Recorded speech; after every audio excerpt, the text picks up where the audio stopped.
এই দুনিয়ার জীবন আমাদের একদিন ফুরিয়ে যাবে, দুনিয়ার জীবন আমাদের একদিন শেষ হয়ে যাবে।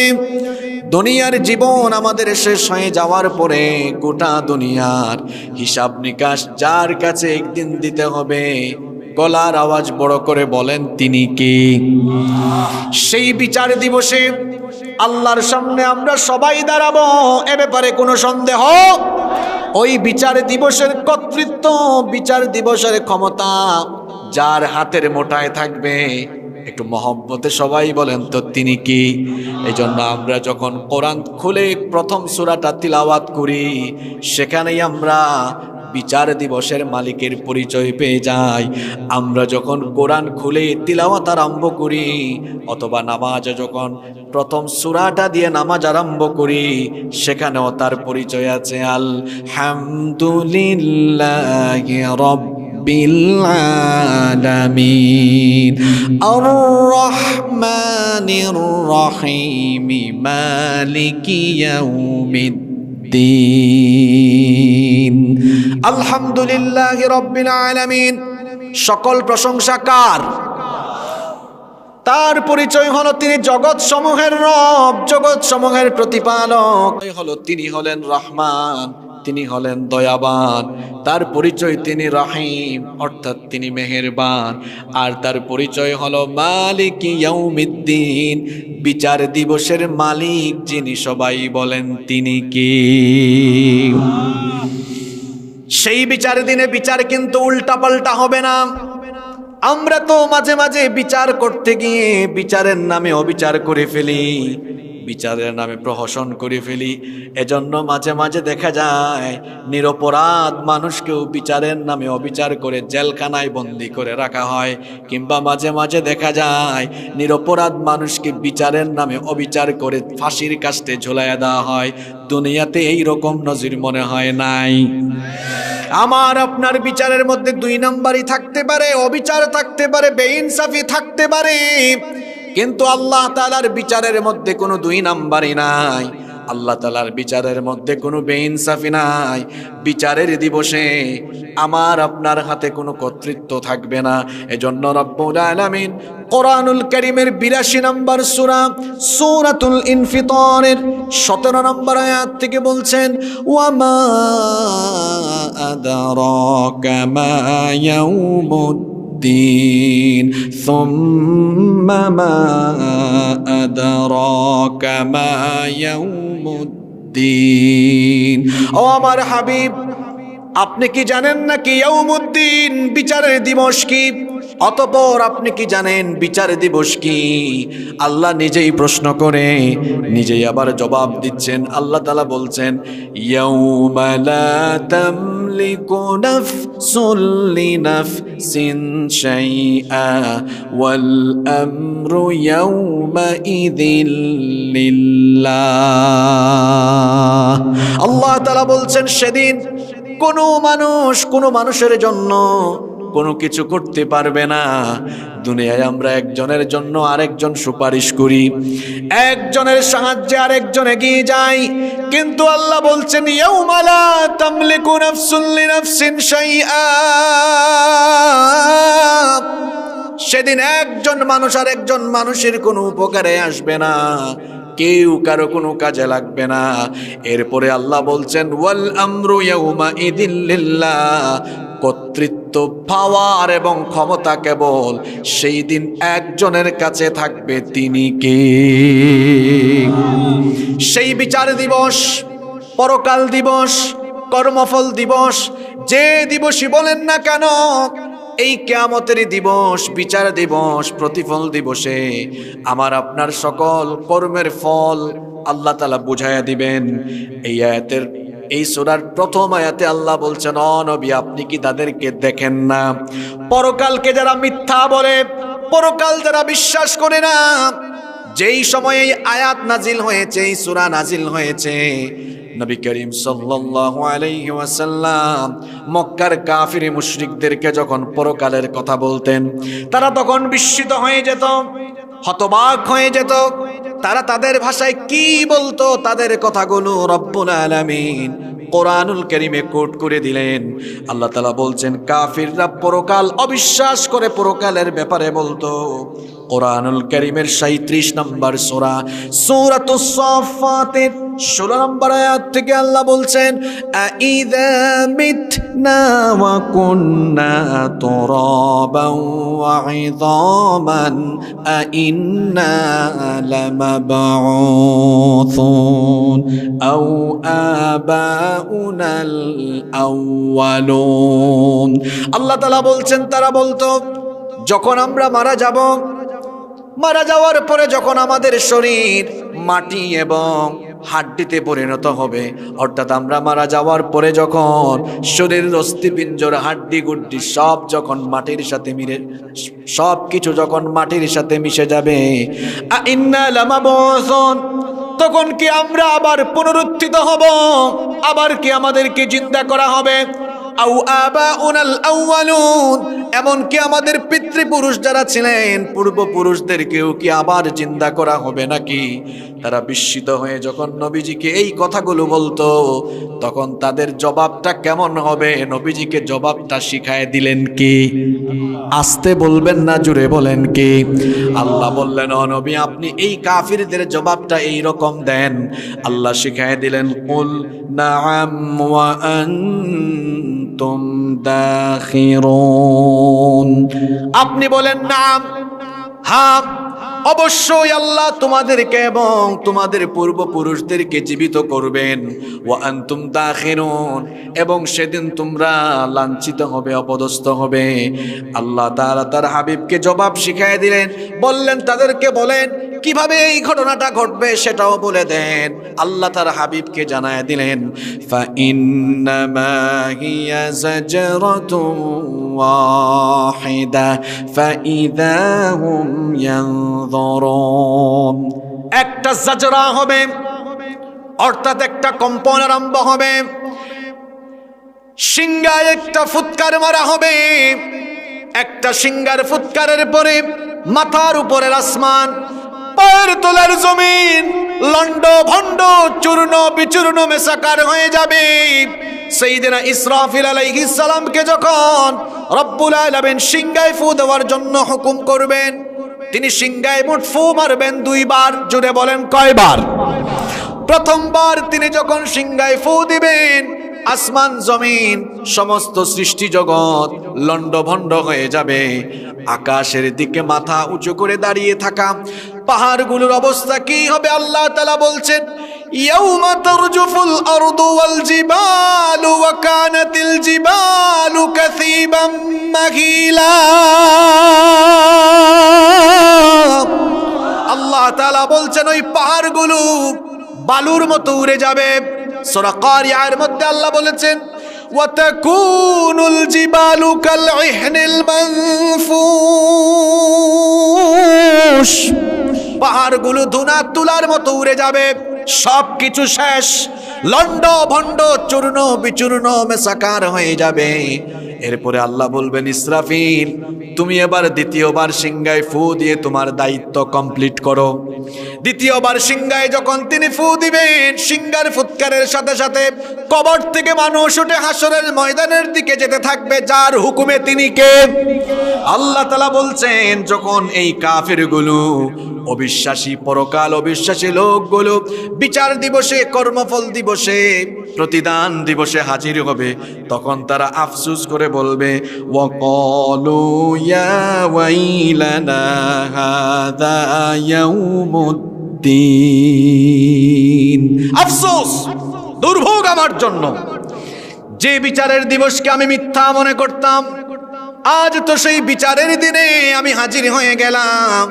আজ বিচারের দিনে কর্মফল দিবসে আমি তো হাজির হয়ে গেলাম। আমার বাবাজান ভাইজানরা, আমরা মরে যাওয়ার পরে আবার আল্লাহ আমাদেরকে জিন্দা করবেন, এ ব্যাপারে কি আপনাদের কোনো সন্দেহ আছে নাকি?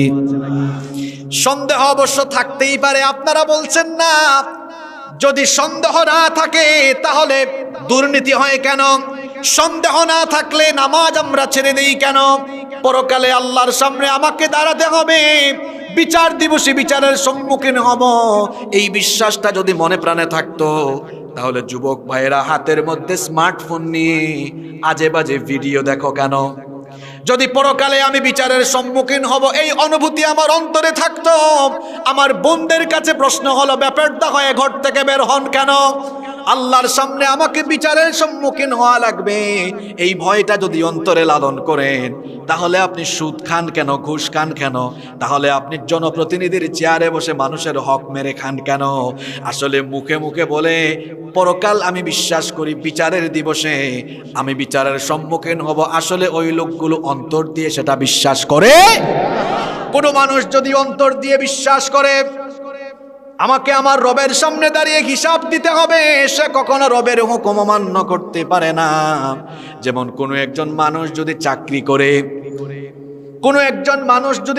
করে, সে যদি জানে আজ সন্ধ্যা বেলায় আমার কোম্পানির মালিক, তার কাছে আমার গত 1 মাসের সকল কাজের রিপোর্ট পেশ করা লাগবে, তাহলে বলেন তো কর্মচারী এটা জানার পরে সে তার দৈনন্দিন কাজগুলো মনোযোগ দিয়ে করবে না অমনোযোগী হয়ে করবে? হ্যাঁ, মনোযোগী হয়ে করবে। তো যার অন্তরে এই বিশ্বাস আছে বিচারের দিবসে আমি আমার রবের সম্মুখীন হব, ওই বান্দা কখনো আজান শুনলে ঘুমায় থাকবে না, নামাজ ছাড়তে পারবে না, অন্যায় অপরাধে সংশ্লিষ্ট হতে পারবে না।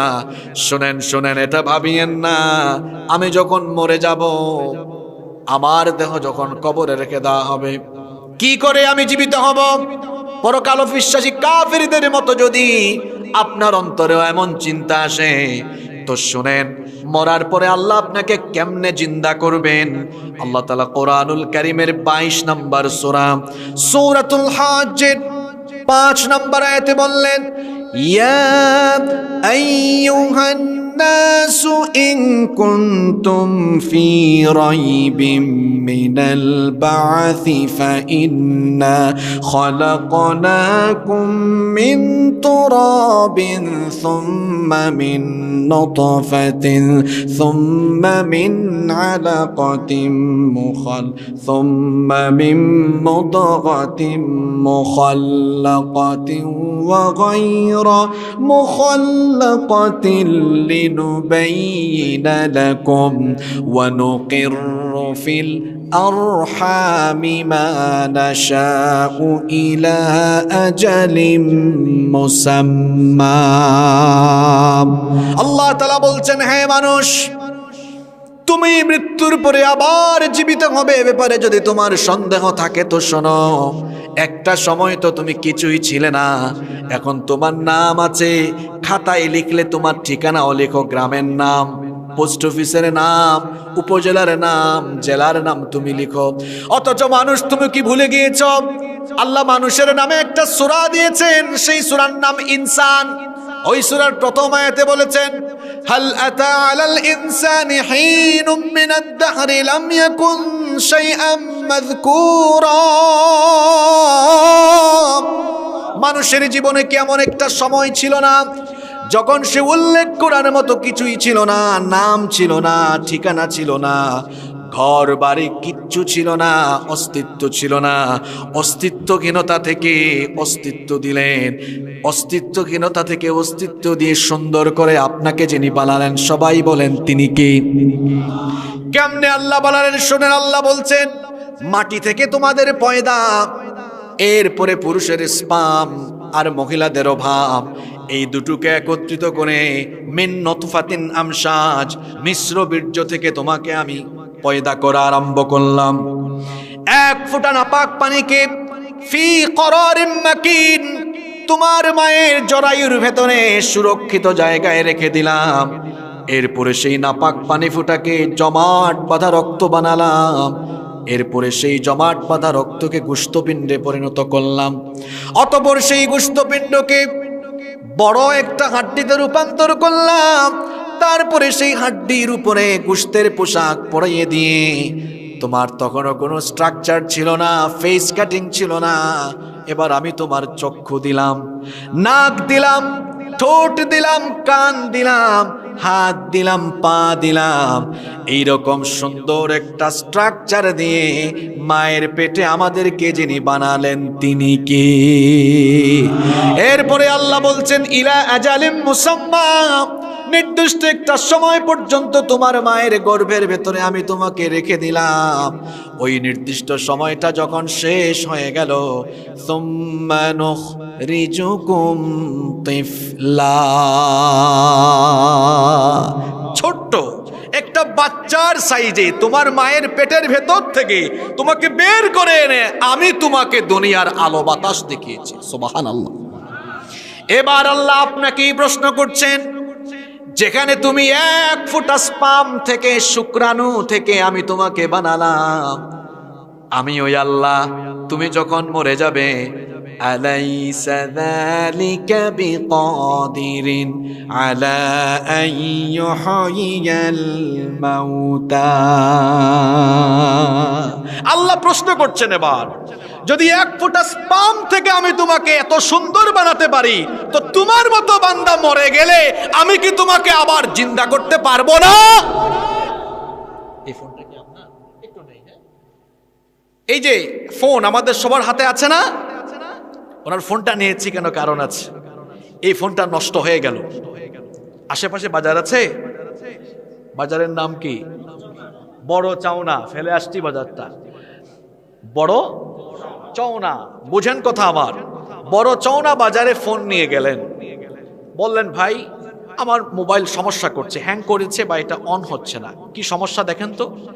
মিকার এবার, মিকার বলেন না মিস্ত্রি বলেন আপনারা, মিকার এবার ফোন খোলা আরম্ভ করেছে, খুলে একদম পার্টস গুলা আলাদা আলাদা করছে। তখন কি আপনি বলেন হেই মিয়া পার্টস গুলা আলাদা কেন করছেন, এরকম বলেন? আপনি মোবাইলের কারিগর না হলে এগুলো আপনি দেখলে আপনার মাথা হ্যাং করবে, কি ব্যাপার? পার্টস আলাদা করে কাজ করতেছে। কাজ করার পরে দেখা যায় মিস্ত্রি বা মিকার বা কারিগর সে আবার ওই ফিটিংসটা আগের মতো দিয়ে মোবাইলটা দিয়ে নেন, ঠিক করে ফেলেছি। এখন শোনেন, এই যে মোবাইলটা খুললো, ফিটিংস দিল, পার্টস আলাদা করলো। যারা গাড়ি ব্যবহার করেন, গাড়ি অ্যাক্সিডেন্ট হলে গ্যারেজে দিলে ডেন্টিং এর সময় পুরা গাড়ির পার্ট সব খুলে ফেলে মিস্ত্রি। কাজ করার পরে আবার এগুলো লাগায়। এই যে মোবাইলের মিস্ত্রি বলেন, আর গাড়ির মিস্ত্রি, আর বিমানের মিস্ত্রি, জাহাজের মিস্ত্রি, যে মিস্ত্রি বলেন না কেন, তার জিনিসকে সে খুলে আবার জোড়া লাগাইতে পারে। তার মাথার মধ্যে জ্ঞান দিয়েছেন কে? কতটুকু জ্ঞান দিয়েছেন আল্লাহ তাকে? ওয়ামা উতিতুম মিনাল ইলমি ইল্লা কলিলা। নগণ্য, খুব অল্প, তুচ্ছ এই জ্ঞান আল্লাহর কাছ থেকে পেয়ে মানুষ যদি জিনিসপত্র খুলে আলাদা আলাদা করে সেগুলোকে আবার জোড়া লাগাইতে পারে, তো জ্ঞানদাতা সেই মহাজ্ঞানী রব, তিনি আমরা মরে যাওয়ার পরে আমাদের হাত পা হাড্ডি গুড্ডি আলাদা হয়ে গেলে তিনি এগুলো আবার জোড়া লাগাই আমাদেরকে জীবিত করতে পারবেন না? পারবেন? বিশ্বাস হয়? আল্লাহ বলেছেন ইন্নাদ-দীনা লাওয়াকি', অবশ্যই বিচারের দিবস অত্যাসন্ন, অবশ্যম্ভাবী। বিচার দিবসের সম্মুখীন সবাইকে হতে হবে। কাফির, মুশরিক এবং পরকাল বিশ্বাসী লোকদের কথা প্রথম আয়াতে আল্লাহ বললেন আরাআইতাল্লাযী ইউকাযযিবু বিদ্দীন। আপনি কি তাকে দেখেননি? তার ব্যাপারে কি আপনি জানেন না যে পরকাল বিশ্বাস করে বিচার দিবসকে মিথ্যা বলে প্রতিপন্ন করে? এবার বিচার দিবসকে যারা মিথ্যা মনে করে, বিচার আছে, হিসাব আছে, কিয়ামত আছে, এটা যারা অবিশ্বাস করে, তাদের 2টা বদ আমলের কথা আল্লাহ পরের 2টা আয়াতে বললেন। জুড়ে বলেন কয়টা বদ আমল? আস্তে বলবেন না, জুড়ে বলেন কয়টা বদ আমল? আল্লাহ তাআলা প্রথম বদ আমলের কথা বললেন, যে ব্যক্তি পরকাল বিশ্বাস করে না, এর চরিত্র হলো ফাযালিকাল্লাযী ইয়াদউল ইয়াতীম। সে ওই ব্যক্তি যে ইয়াতীমের সাথে রূঢ় আচরণ করে, ইয়াতীমকে ধাক্কা দেয়। ইয়াদউল ইয়াতীমের ব্যাখ্যায় মুফাসসিরগণ অনেকগুলো অর্থ দিয়েছেন। তার মধ্যে 3টা অর্থ আপনাদেরকে শোনাই। ইয়াদুল ইয়াতীম আই ইয়াকুলু মালাল ইয়াতীম। পরকাল যারা অবিশ্বাস করে বিচার দিবসে আল্লাহর সম্মুখীন হওয়া লাগবে, এটা মনে প্রাণে যারা বিশ্বাস করে না, এদের চরিত্র হলো এতিমের মাল এরা লুটপাট করে খেয়ে ফেলে, এতিমের মাল আত্মসাৎ করে। এই ধরনের মানুষ আপনাদের টাঙ্গাইলে নাই। এতিমের মাল দখল করে ফেলে, এতিমের মাল থেকে এতিমকে বঞ্চিত করে, এতিমের মাল আত্মসাৎ করে।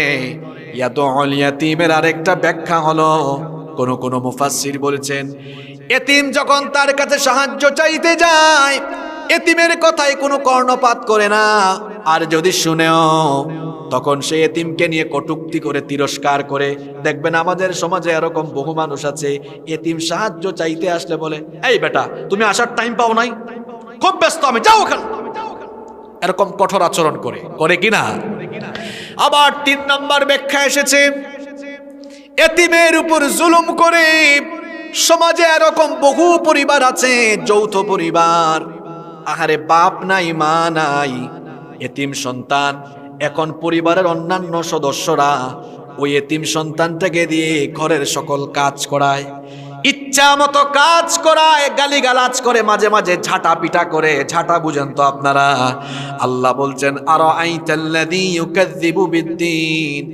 ওই ব্যক্তিকে কি দেখেন না যারা বিচার দিবসকে মিথ্যা মনে করে? তাদের অভ্যাস হলো ফাযালিকাল্লাযী ইয়াদুল ইয়াতীম, এতিমকে ধাক্কা দেয়, এতিমের মাল খেয়ে ফেলে, এতিমকে কটূক্তি করে, এতিমের উপর জুলুম করে।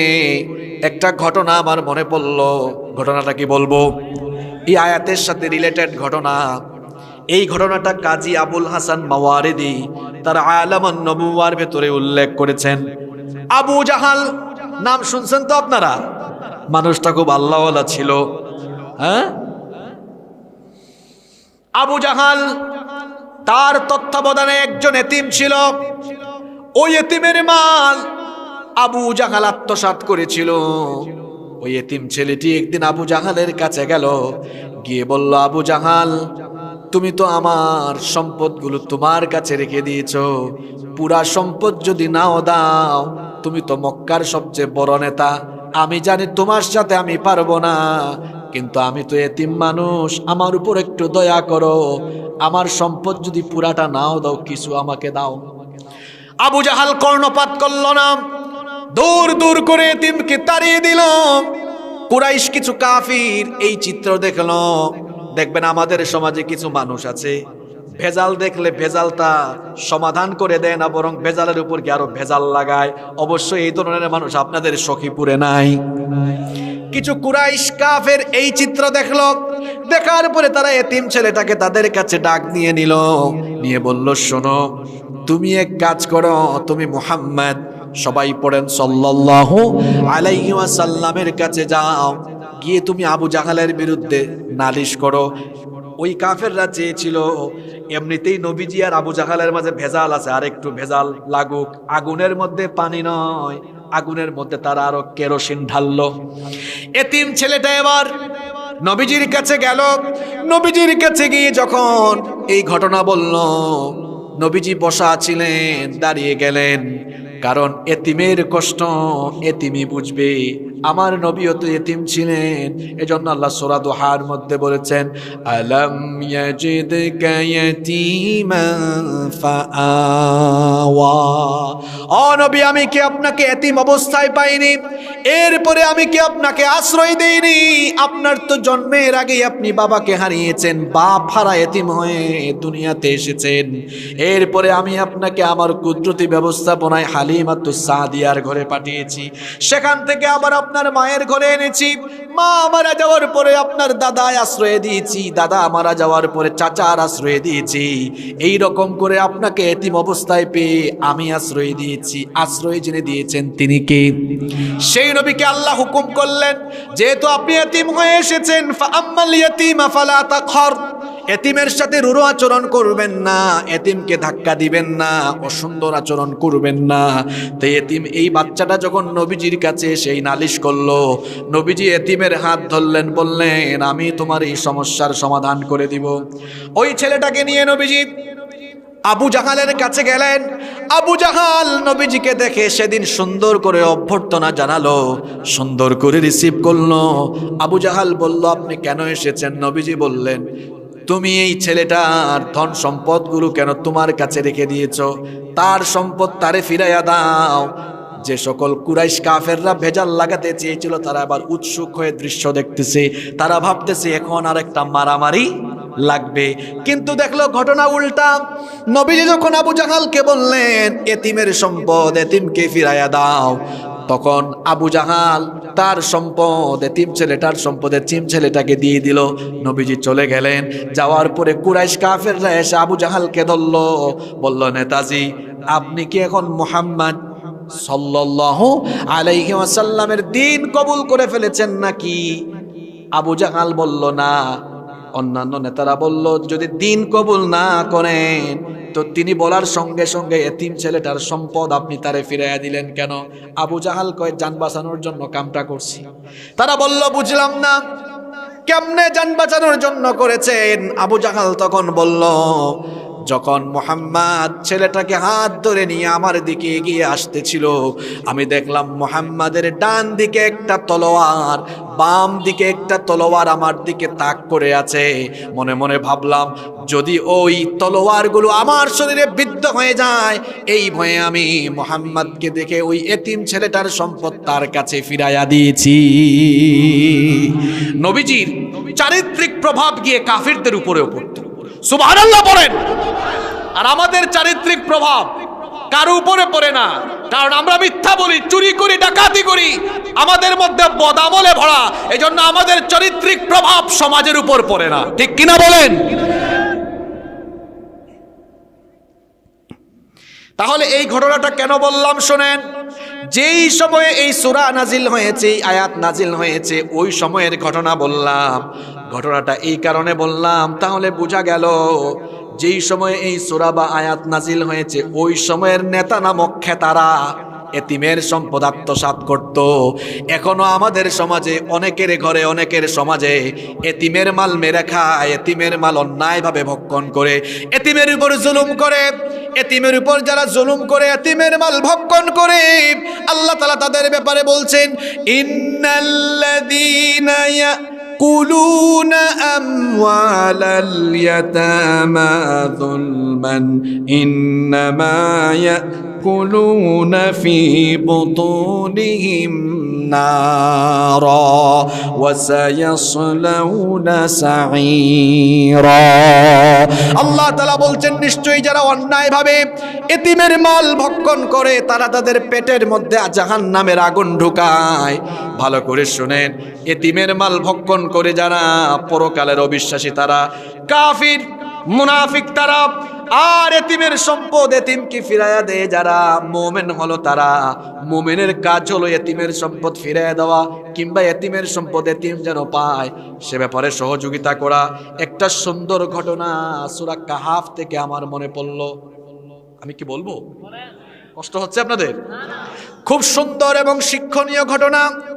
এই আয়াতের তাফসীর করতে গিয়ে ঘটনাটা মনে হয়ে গেল লম্বা হয়ে যাবে আয়াত তিলাওয়াত করলে, এই জন্য আয়াত তিলাওয়াত না করে সূরা কাহাফ থেকে ঘটনাটা বলছি। পারলে বাড়িতে গিয়ে সূরা কাহাফ আপনারা বাংলা অনুবাদ পড়ে নেবেন। মূসা আলাইহিস সালামের সময়ের ঘটনা। মূসা আলাইহিস সালাম একবার বনি ইসরাইলের সামনে বক্তৃতা করছেন। এক লোক বলল, ওগো আমাদের নবী মূসা, বলেন তো মানুষের মধ্যে সবচাইতে জ্ঞানী কে? মূসা নবী মনে মনে চিন্তা করলেন, যেহেতু আমি এই জামানার নবী, তাহলে সবার চেয়ে জ্ঞানী আমি হব।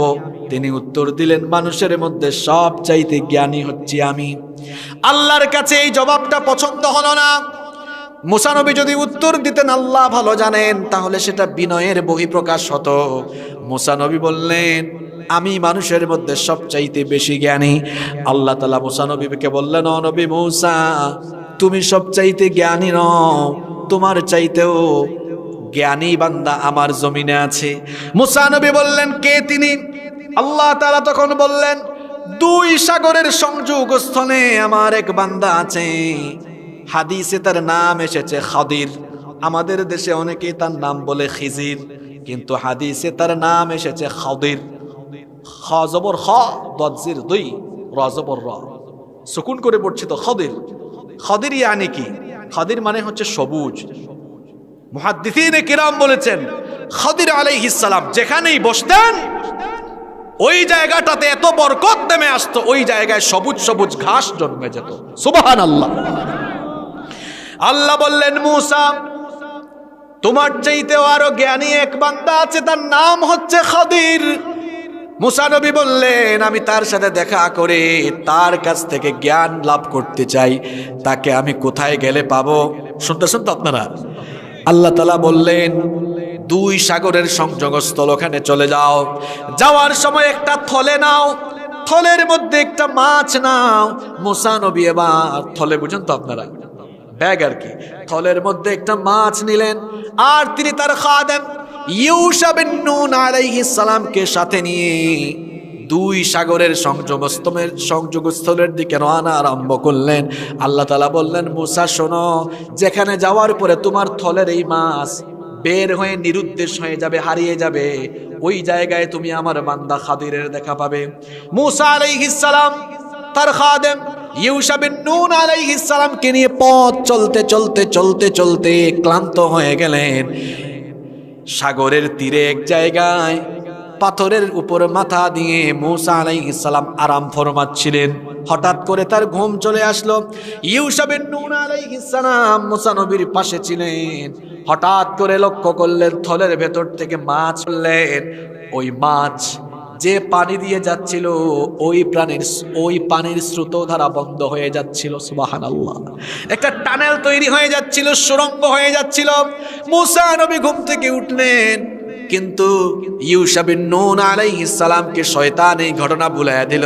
তিনি মুসা নবীকে ঘটনাটা বললেন না। মুসা নবী ঘুম থেকে উঠার পরে তারা আবার হাঁটা আরম্ভ করলেন, পথ চলতে লাগলেন। সারা রাত তারা চললেন। পরের দিন সকালবেলা মুসা নবী বললেন ইউশা ক্ষুধা লেগেছে, নাস্তা তৈরি করো। দুজনে নাস্তা করলেন।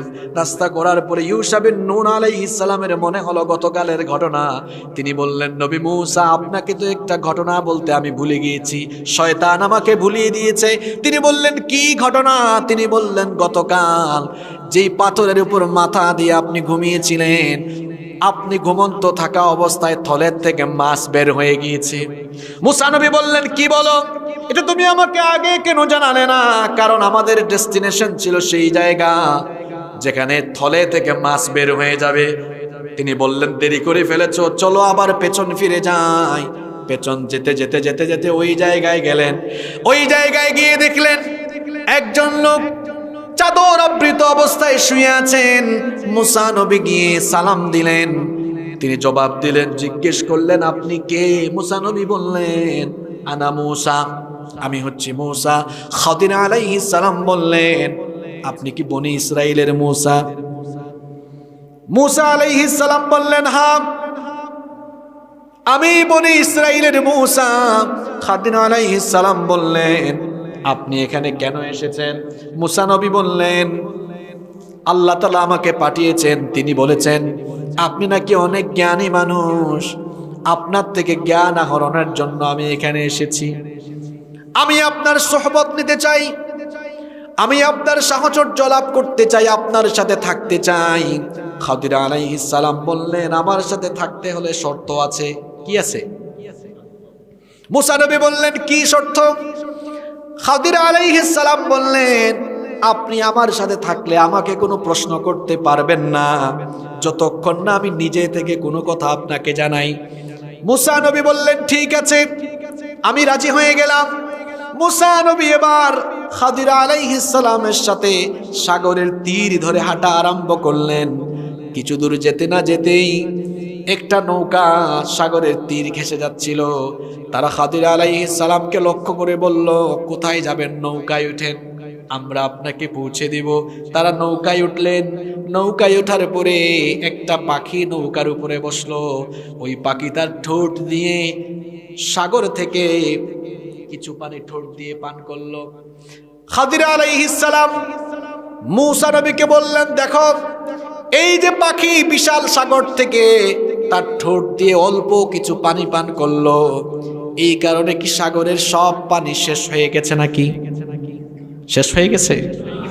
তিনি বললেন, এই পাখি তার ঠোঁট দিয়ে বিশাল সাগর থেকে অল্প একটু পানি পান করার কারণে যেমন সাগরের পানি শুকায় যায় নাই, তেমনি আমি খাদির আর তুমি মূসা আর গোটা দুনিয়ার সকল মানুষকে আল্লাহ যে জ্ঞান দিয়েছেন সেটা ওহির জ্ঞানের সমুদ্রের তুলনায় কিচ্ছু না। সুবহানাল্লাহ। তারা নৌকায় চলতে লাগলেন। কিছুক্ষণ পর তারা যখন ডেস্টিনেশনে চলে আসলেন, মাঝি ভাড়া নিলেন না, পয়সা নিলেন না। খাদির আলাইহিস সালাম নামার সময় নৌকাটাকে ফুটা করে দিলেন। ফুটা বুঝেন তো? মুসা নবী বললেন, আপনি কামটা করলেন কি? মাঝি এত ভালো মানুষ, আমাদের থেকে পয়সা নিল না, ভাড়া নিল না, সহযোগিতা করলো, আমাদেরকে এগিয়ে দিল, আর আপনি ভাড়া দিলেন না। ভাড়া তো নিলই না, ভাড়া আপনি দেওয়া লাগলো না, উল্টা আরো উপকারের প্রতিদান হিসেবে আপনি নৌকা ফুটা করে দিলেন। খাদির আলাইহিস সালাম বললেন, আমার সাথে থাকার কন্ডিশন শর্ত দিয়েছিলাম, আমাকে প্রশ্ন করা যাবে? মুসা নবী বললেন, আমি ভুলে গিয়েছিলাম, ঠিক আছে আমি আর প্রশ্ন করব না। তারা এবার হাঁটা আরম্ভ করলেন। হাঁটতে হাঁটতে একটা মাঠে গেলেন, গিয়ে দেখলেন একজন সুন্দর বালক কয়েকটা বালকের সাথে খেলাধুলা করছে।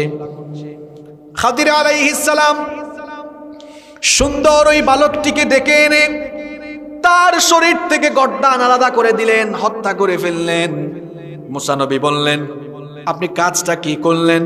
এত সুন্দর ছেলেটা কোনো অপরাধও করল না, ডেকে এনে হত্যা করে ফেললেন। খাদির আলাইহিস সালাম বললেন, আপনি কিন্তু ওয়াদা ঠিক রাখেন না, বলেছিলাম আমাকে কোনো প্রশ্ন করা যাবে। তিনি বললেন, ঠিক আছে, আর এই ভুল হবে না, আমি আমার ওয়াদা রাখবো। যেতে যেতে যেতে যেতে হাঁটতে হাঁটতে পেটের মধ্যে ক্ষুধা লাগলো। এক এলাকা দিয়ে যাচ্ছেন, ওই এলাকার মানুষের কাছে তারা কিছু খাবার চাইলেন। এলাকার কোনো মানুষ তাদেরকে খাবার দিল না। ওই এলাকা থেকে বের হওয়ার সময় খাদির আলাইহিস সালাম লক্ষ্য করলেন সেই এলাকায় একটা দেয়াল, একটা প্রাচীর পড়ে যাওয়ার মতো অবস্থা হয়েছে। প্রাচীর বুঝেন তো? দেওয়াল। তিনি গিয়ে ওই দেওয়ালটা সোজা করে দিলেন। মুসা নবী বললেন, আপনার কাম তো আমি বুঝি না, আগামাথা কিচ্ছু বুঝি না। এই গ্রামের একজন মানুষ আমাদেরকে খাবার দিল না, মেহমানদারি করলো না, কিন্তু এই গ্রামে আপনি একটা ভালো কাজ করে বসলেন, পড়ে যাওয়া একটা প্রাচীরকে আপনি সোজা করে দিলেন। খাদির আলাইহিস সালাম বললেন, আপনার সাথে আমার সম্পর্ক কাট। বারবার আপনি প্রশ্ন করেন, এখানেই শেষ, আর আপনি আমার সাথে সামনে যেতে পারবেন না। তবে যেহেতু আপনি আমাকে এ পর্যন্ত 3টা প্রশ্ন করেছেন, 3টা প্রশ্নের জবাব নেন, তাইলে বুঝবেন আল্লাহ আমাকে কেমন জ্ঞান দিয়েছেন। তিনি বললেন, নৌকা ফুটা করে নৌকা থেকে নেমেছি কেন সেটা জানো নাকি? তার কারণ হলো আমাকে আমার রব জানিয়ে দিয়েছেন যে নৌকায় উঠেছি, নৌকার মাঝি হলো অত্যন্ত গরিব মানুষ, মিসকিন। সূরা কাহাফে আল্লাহ বলেছেন মিসকিন, অসহায় মানুষ, নিঃস্ব মানুষ, গরিব মানুষ, কষ্ট করে সংসার চালায়। আল্লাহ আমাকে জানিয়ে দিয়েছেন আমাদের পেছন দিক থেকে একজন প্রতাপশালী ডাকাত কিংবা স্বৈরাচারী এক লোক সাগরে যেখানেই পাচ্ছে নৌকা লুটপাট করছে, ভালো নৌকা পেলে সে নিয়ে যাচ্ছে।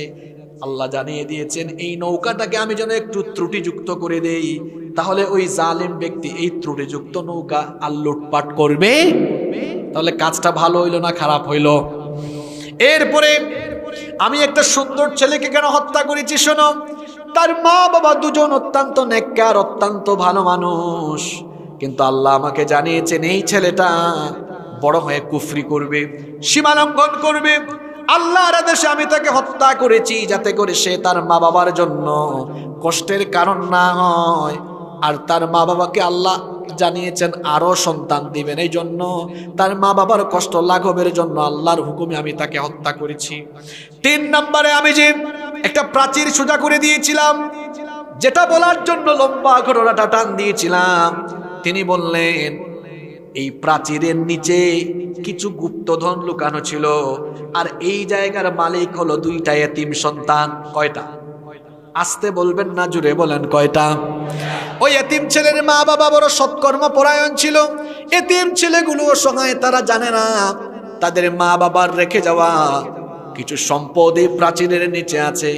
এতিমগুলো যেন তাদের সম্পদ তারা ফিরে পায়, খুঁজে পায়। এই জন্য এতিমের কল্যাণে এতিম সন্তানগুলো সম্পদ যেন খুঁজে পায়, এতিমদেরকে আমি সহযোগিতা করলাম। ঘরের প্রাচীরটা সোজা করে দিলাম যাতে এতিম সন্তানরা তাদের মাল খুঁজে পায়।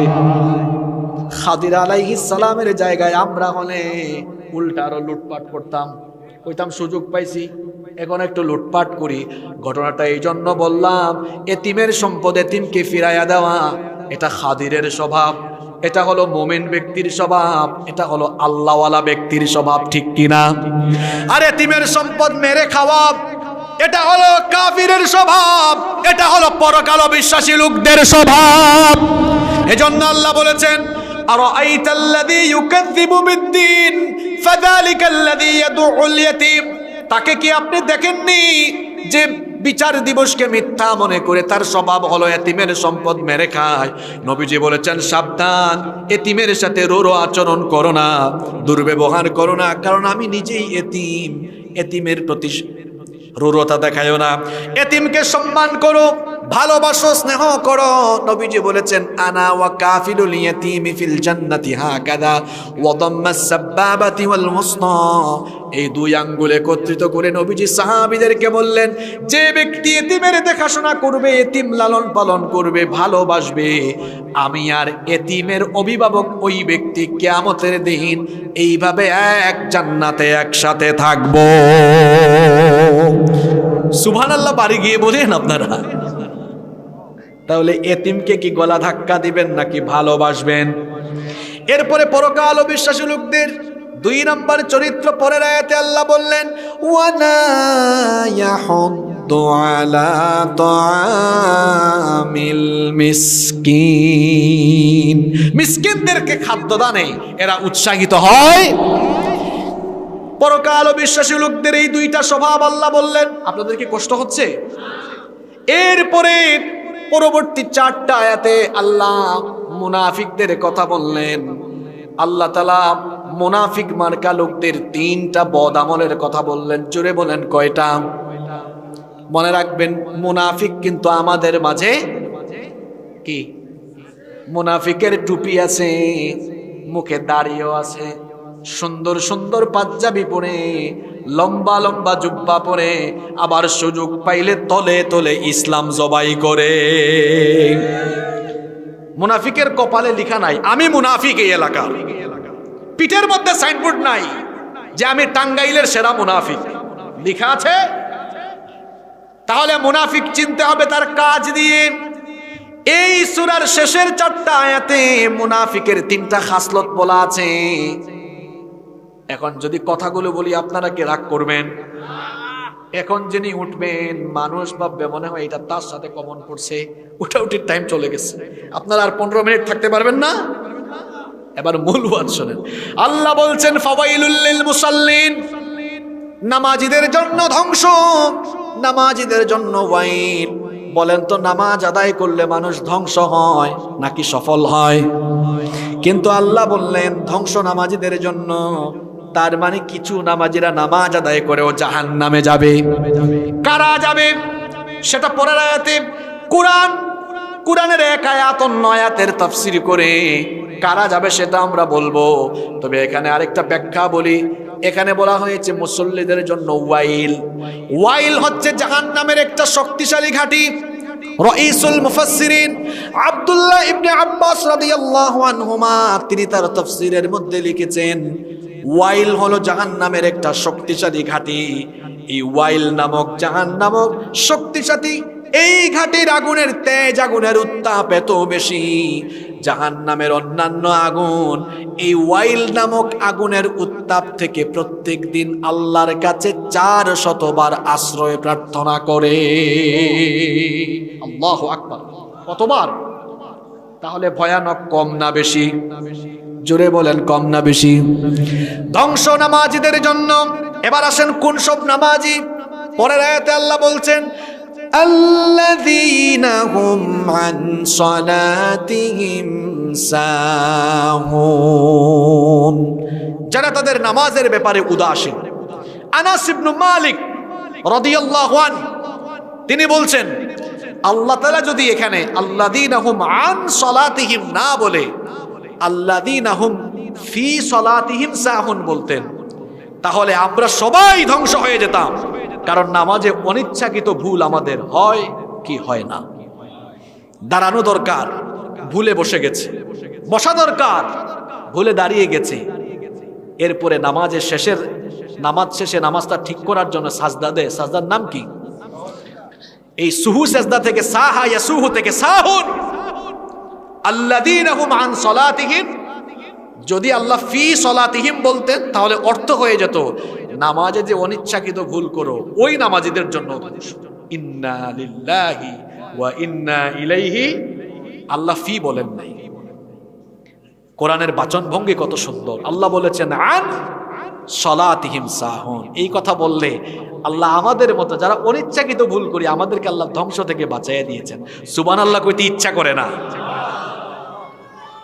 আল্লাহ বললেন আল্লাযীনা হুম আন সালাতিহিম সাহুন, যারা তাদের নামাজের ব্যাপারে উদাসীন।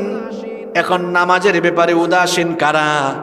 ব্যাখ্যা শুনেন, তাফসীরের মধ্যে এসেছে নামাজের ব্যাপারে উদাসীন হলো তারা ইচ্ছে হলে মাঝে মাঝে নামাজ পড়ে, ইচ্ছা হলে মাঝে মাঝে নামাজ ছাড়ে। অবশ্যই এই ধরনের খাসলতওয়ালা মানুষ আমাদের সমাজে নাই, এখানেও থাকতে পারে। এজন্য বলছিলাম উঠাউঠির টাইম চলে গেছে।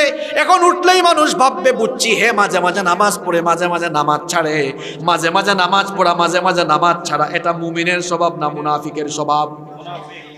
আল্লাহ বলেছেন ফাওয়াইলুল লিল মুসাল্লিন, ওই নামাজি ধ্বংস, ওই নামাজি জাহান্নামী।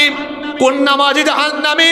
আল্লাহ বলেছেন আল্লাযীনা হুম আন সালাতিহিম সাহুন, যে তার নামাজ সম্পর্কে গাফিল, ইচ্ছে হলে যায় ইচ্ছে হলে যায় না।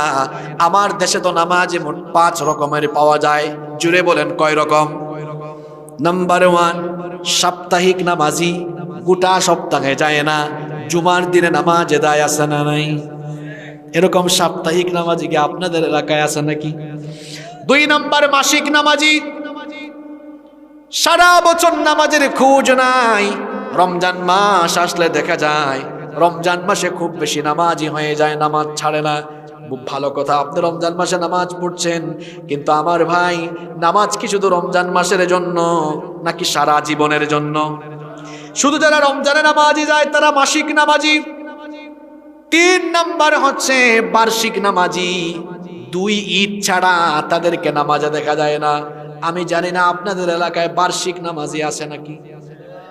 ইন্না লিল্লাহি ওয়া ইন্না ইলাইহি। এখানেও আছে। আমার বাড়ি সিলেটে, জানেননি আপনারা? আমার বাড়ি যে সিলেট, জানেন না? তুরা সিলেটি হইলাম এলাকি, সিলেটি মাতলে তো কিচ্ছু বুঝতা না আপনারা। আমি একবার গ্রামের বাড়িতে গিয়েছিলাম ঈদে, তো হঠাৎ করে কমিটির একজন দাঁড়িয়েছেন, বলছেন আমাদের এই সমাজের, আপনারা সমাজ বলেন না পঞ্চায়েত বলেন, আমাদের এই সমাজের 2-3 জন বার্ষিক নামাজি আছেন না, ওনারা কি আজকে আসছেন? আমি তাকাইলাম কমিটির লোকের দিকে, কি বলে এটা বার্ষিক নামাজি মানে? আমি জিজ্ঞেস করলাম ভাই এটা বুঝি নাই, বার্ষিক নামাজি মানে কি? বলেন আপনি বুঝবেন না এগুলা, এরা শুধু 2 ঈদে, ঈদুল ফিতর আর ঈদুল আজহায় আসে, আর কোনো নামাজে আসে না। এরকম নামাজি আছে তো? নাম্বার 4 নাম্বার সিজনাল নামাজি।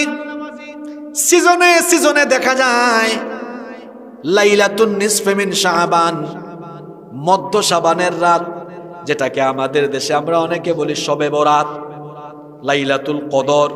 এরকম গুরুত্বপূর্ণ রাত আসলে সুন্দর পাঞ্জাবি গায়ে দিয়া মসজিদে যায়। এইরকম সিজনাল নামাজি তো টাঙ্গাইলে নাই। 5 নাম্বার হলো জানাজার নামাজি। শুনেন শুনেন, সাপ্তাহিক, মাসিক, বার্ষিক, সিজনাল জানাজার নামাজি। হায় হায় হায় হায় হায়, জানাজার নামাজি আমি আমার এই ক্ষুদ্র জীবনে বহু দেখেছি। ব্যাখ্যাটা দেই কিভাবে শোনেন। ঢাকায় বাসা, ঢাকা শহরে থাকে, তার বাসা থেকে মাত্র 50 গজ দূরে মসজিদ, আজান হলে ফজরের নামাজে যায় না। টাঙ্গাইলের সখীপুরে তার নির্বাচনী এলাকা, এক লোক মারা গিয়েছে, খবর পেয়েছে রাত ভোর 5টার সময়, জানাজার নামাজ আদায়ের জন্য মিরপুরে বাসা, গুলশানে বনানীতে বাসা। খবর পাওয়া মাত্রই 3 ঘন্টা 4 ঘন্টা জ্যাম ঠেলাইয়া তারপর জানাজায় হাজির। মতলব বুঝলাম না, তার বাসা থেকে 50 হাত দূরে লোকটা ফজরের নামাজে উঠে যায় না, কিন্তু সখীপুরে এসে জানাজার নামাজ আদায়ের জন্য 4 ঘন্টা জার্নি করে। আপনারা তার মতলব না বুঝলেও আমি ঠিকই বুঝছি, ফজরের নামাজে হুজুরের ইমামতির আগে বক্তৃতা দেওয়ার সুযোগ নাই, জানাজার নামাজের আগে বক্তৃতা দেওয়ার সুযোগ আছে।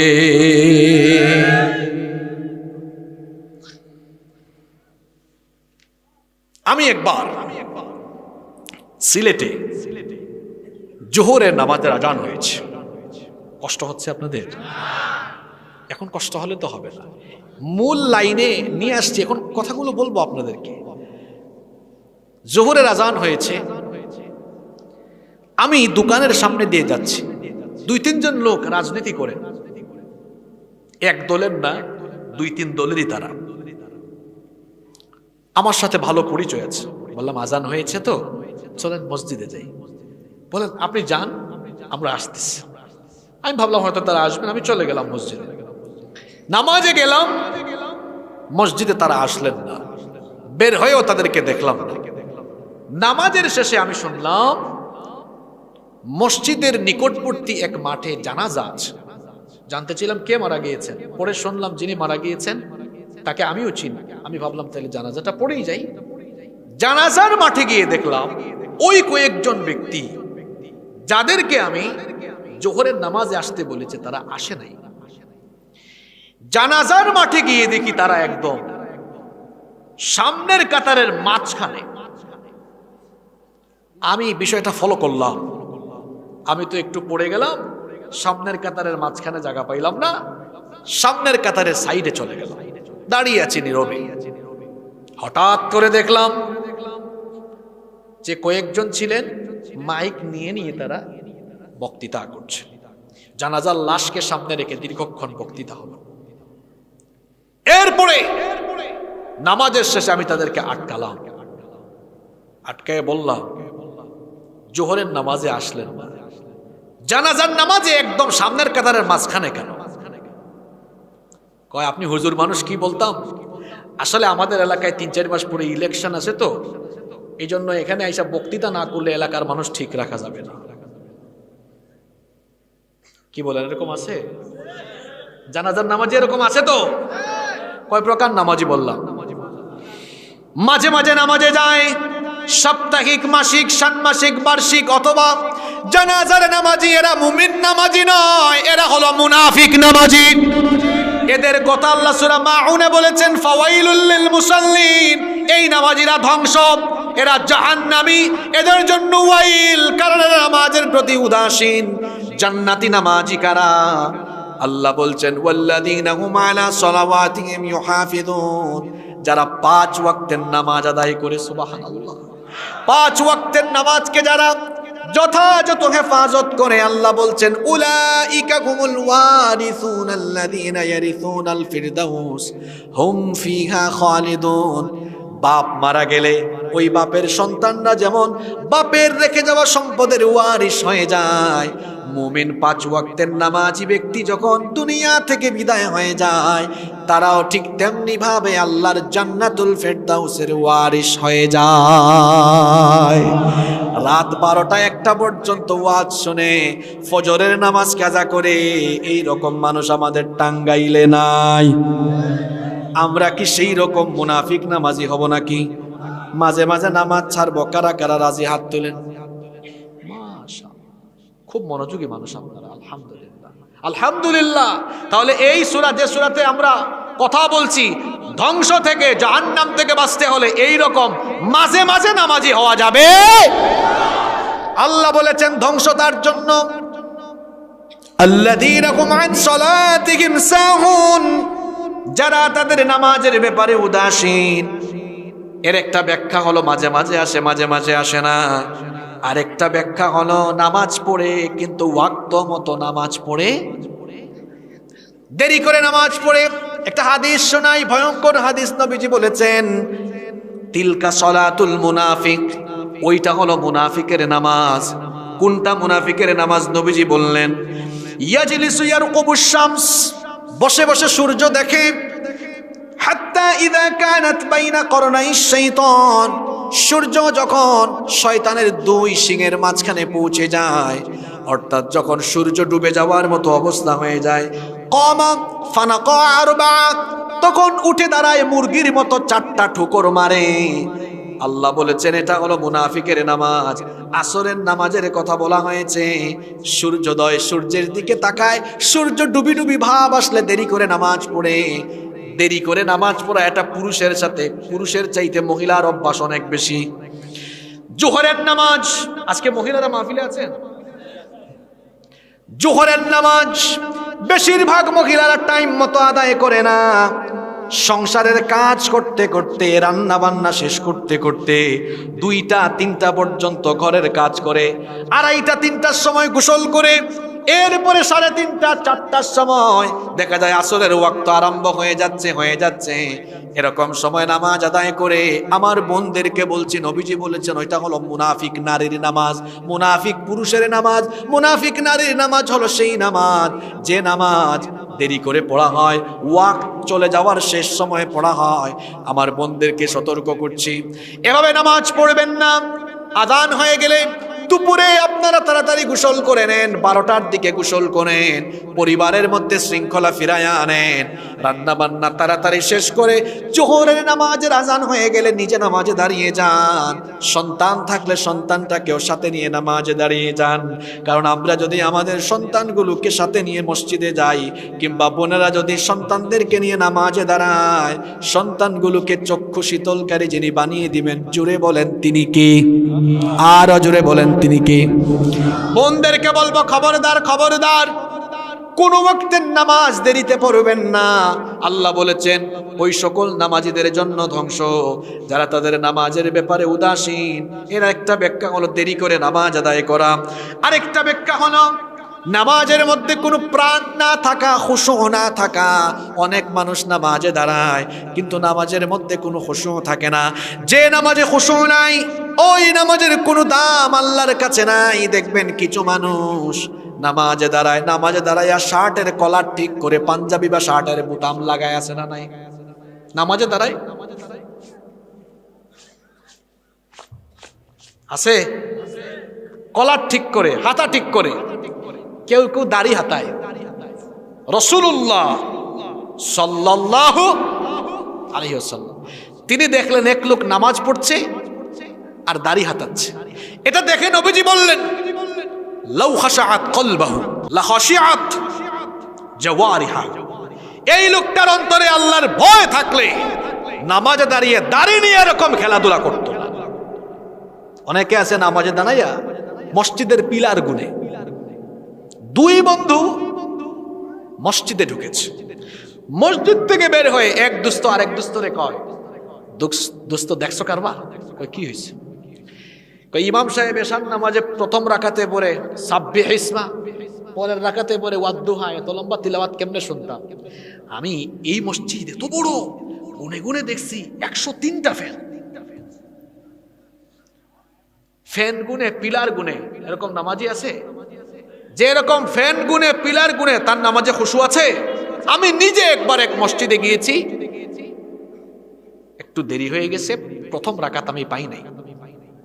আসরের নামাজ ছিল, আমার সাথে একটা ঘটনা ঘটেছে। আসরের নামাজ প্রথম রাকাতটা আমি পাই নাই।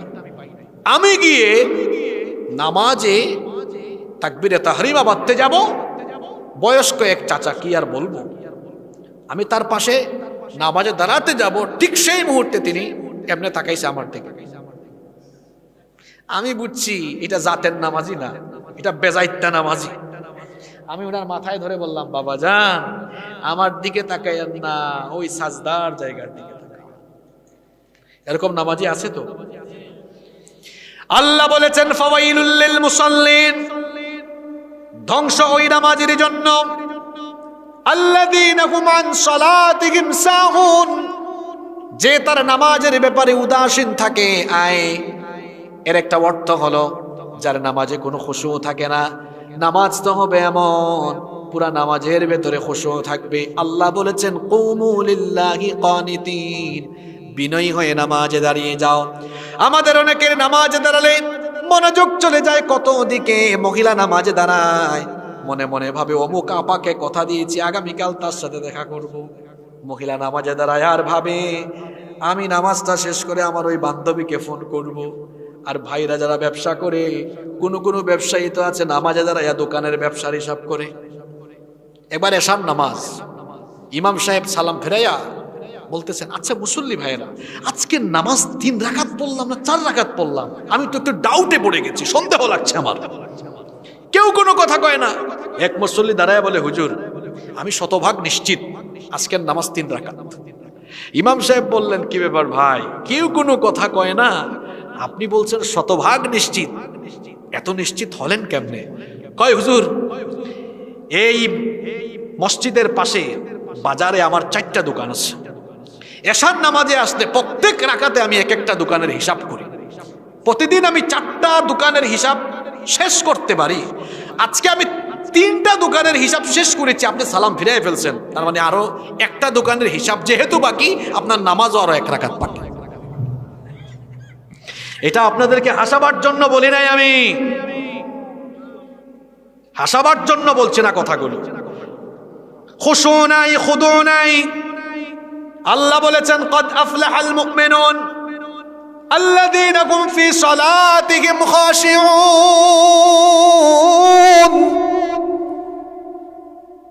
আল্লাহ বলেছেন, successful indeed are the believers those who humble themselves in their prayer. সফল কাম ওই মুমিন ব্যক্তি যে তার নামাজে খুশু ঠিক রাখে। আল্লাহু আকবার। নামাজের মধ্যে খুশু নাই, আল্লাহ বলেছেন ওই মুসল্লির জন্য ধ্বংস যে তার নামাজের ব্যাপারে উদাসীন। এর একটা ব্যাখ্যা হলো আসরুউ ফিস সালাহ, নামাজের মধ্যে তাড়াহুড়া করা। অনেক মানুষ আছে নামাজ ছাড়া অন্য কাজ ধীরে স্থির ভাবে করে, কিন্তু নামাজে আসলে তাড়াহুড়ার কোনো কমতি নাই। শুধু তাড়াহুড়া আর তাড়াহুড়া আছে না নাই? জুমার দিনে হুজুর একটু লম্বা নামাজ আদায় করলে বলে, দেখছো হুজুরের কামটা কি করছে, আজকে 10 মিনিট বেশি চলে গেছে। বলেন তো এইরকম আছে না নাই? যদি একটু ইমাম সাহেবের কেরাত লম্বা হয়, পিছন থেকে রেড সিগন্যাল যায়, এরকম কুতাওরা, কাশি দেওরা। আমাদের সিলেটে বলে কুতানি মারছে। কুতানি আপনারা কি বলেন টাঙ্গাইলে? কাশি না, যাই হোক আমাদের ভাষাতে একটু অন্যরকম, আপনারা জানেন। তা আমাদের সিলেটে বলে, দেখো কিলা কুতানি আরম্ভ করছে বা নামাজও। এই যে নামাজে কাশি, হায় রে হায়। জুমার দিনে দেখবেন কিছু কিছু মসজিদে কাশি আর কাশি, কাশি আর কাশি, কাশি আর কাশি। যারা নামাজে এরকম কাশি দেয়, তার কোনো যদি রোগ থাকে সেটা ভিন্ন কথা, কিন্তু কাশিটা যদি ইমামকে সতর্ক করার জন্য দেয়, বুঝতে হবে তার অন্তরের মধ্যে নিফাক ঢুকেছে, মুনাফিকি ঢুকেছে। কারণ নামাজের মধ্যে কাশি দেওয়া, তাড়াহুড়া করা, এটা মুনাফিকি নামাজ। তাড়াহুড়া করা যাবে না। কিছু মানুষ আছে নামাজ আদায় যখন করে রুকু সাজদা এত দ্রুত দেয়, দেখলে মনে হয় যেন ফিজিক্যাল এক্সারসাইজ, ঠুস ঠাস ঠুস ঠাস। আছে এরকম? আল্লাহু আকবার, সুবহান সুবহান সুবহান সুবহান রাব্বিল আযীমটাও শুদ্ধ না, সুবহান সুবহান সুবহান। কি আছে এরকম? এই রকম বাবারা নামাজ আদায় করবেন না। ভাই বোন সবাইকে বলে শোনেন, নামাজ যখন আদায় করবেন খুশুয়ের সাথে আদায় করবেন। প্রশ্ন হলো, হুজুর নামাজের মধ্যে আমরা খুশু কেমনে নিয়ে আসব? বেশি না, 3টা আমল করবেন, নামাজ সুন্দর হয়ে যাবে ইনশাআল্লাহ। 3টা আমল মনে রাখতে পারবেন তো? নাম্বার 1, যখন নামাজে দাঁড়িয়ে যাবেন এই অনুভূতি অন্তরে নিয়ে আসবেন। নবীজি বলেছেন, ইদা কুমতা ফি সলাতিকা ফাসাল্লি সালাতাম মুওয়াদ্দা। যখন তুমি নামাজে দাঁড়াও, অন্তরে এই অনুভূতি নিয়ে আসো, এটা হচ্ছে তোমার জীবনের শেষ নামাজ। শোনেন, এটা একটা উদাহরণ বোঝানোর জন্য বলছি। কোনো মানুষ যদি অলৌকিকভাবে জানতে পারে আগামীকাল সকাল 8টায় সে মারা যাবে, তো সকাল 8টার আগে ফরজ নামাজ আছে কয় ওয়াক্ত? 1 ওয়াক্ত না ফজরের নামাজ? বলেন তো এই ফজরের নামাজ কি সারা জীবনের ফজরের মতো হবে না সবচেয়ে সুন্দর হবে? সবচেয়ে, নবীজি বলেছেন এইভাবে সুন্দর করে দাঁড়াও, যখন যে নামাজে দাঁড়াও মনে করো এটাই জীবনের শেষ নামাজ, বেঁচে থাকবেন এটা অন্তরে আসা, এটা ধোঁকা। কারণ আমার বয়সী আপনার বয়সী বহু মানুষ সুস্থ। আমার তো ইমাম শাফি রহমতুল্লাহ আলাইহির কবিতা মনে পড়লো, কবিতা লিখেছেন, কাম মিন সাহিহিন কাম মিন সাহিহিন মাতা গায়রি ইল্লাহ। তিনি তার কবিতায় খুব সুন্দর একটা লাইন লিখেছেন, আমার খুব পছন্দ এই লাইন, প্রায় জায়গায় আমি এটা বলি। তিনি বলেছেন কাম মিন সাহিহিন মাতা গায়রি ইল্লাহ। তুমি কি তাকাও না জগতের দিকে, দেখো না কত সুস্থ মানুষ হঠাৎ করে কারণ ছাড়াই দুনিয়া ছেড়ে চলে যায়। এরকম আছে না নাই? কিছুদিন আগে আমার এলাকার এক ছেলে 18 বছর বয়স, অনেক স্মৃতি তার সাথে আমার, তার মোটরসাইকেল দিয়ে অনেক জায়গায় আমাকে নিয়ে গিয়েছে, ঘুরাইছে আমাকে।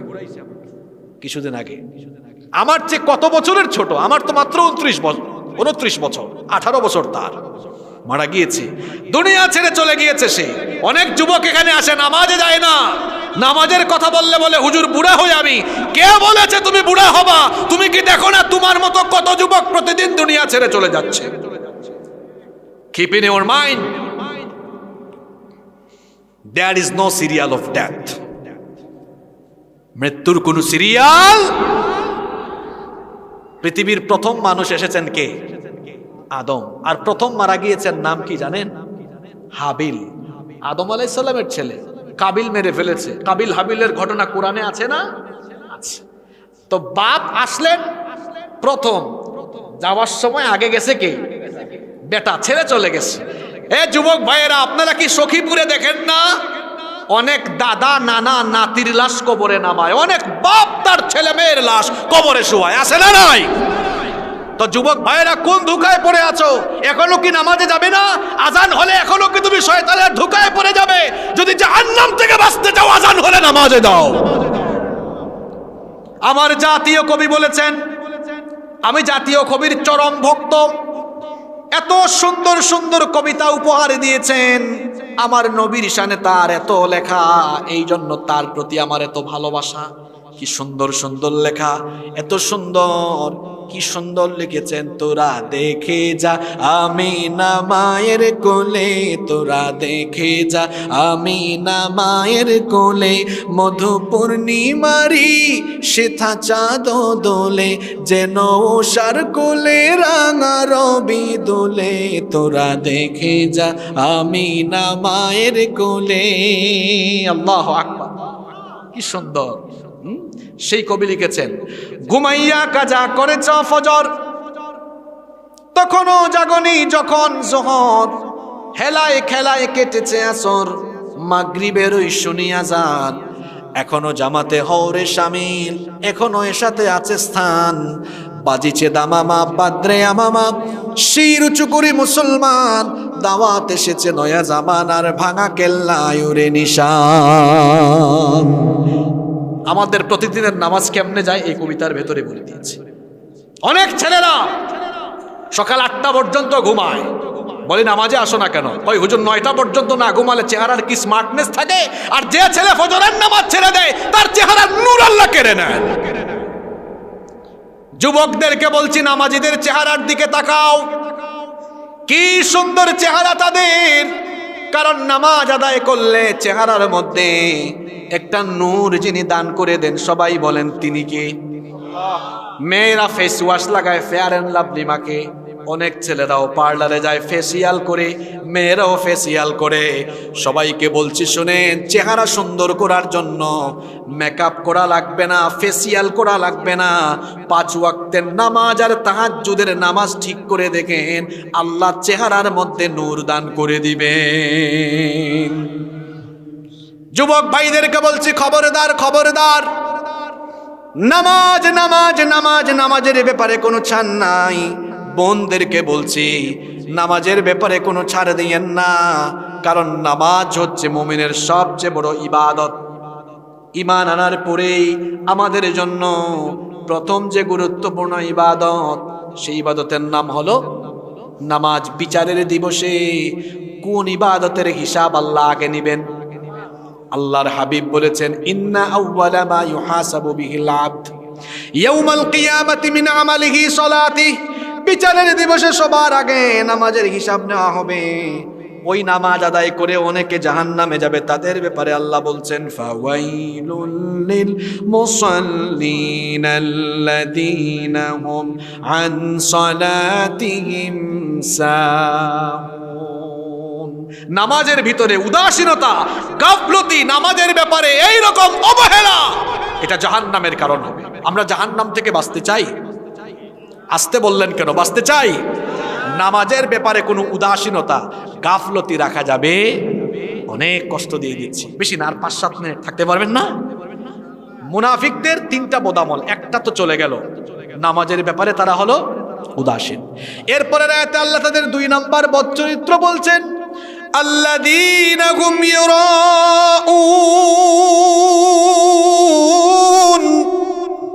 এরা মানুষ দেখানো কাজ করে, লোক দেখানো কাজ করে, মানুষের থেকে বাহবা পাওয়ার জন্য, মানুষের থেকে খ্যাতি পাওয়ার জন্য এরা কাজ করে। অনেক মানুষ দেখবেন সব সময় নামাজ আদায় করে না, বেকায়দায় পড়ে মাঝে মাঝে মানুষ দেখাবার জন্য নামাজ আদায় করে।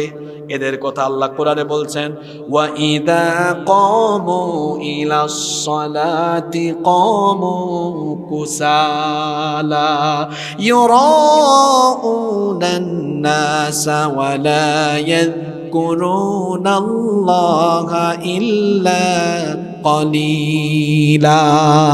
এরা যখন নামাজে দাঁড়ায়, অলস হয়ে নামাজে দাঁড়ায়, আর আল্লাহকে খুশি করার জন্য নয়, ইউরাউনান নাস, মানুষ দেখাবার জন্য তারা নামাজে দাঁড়ায়।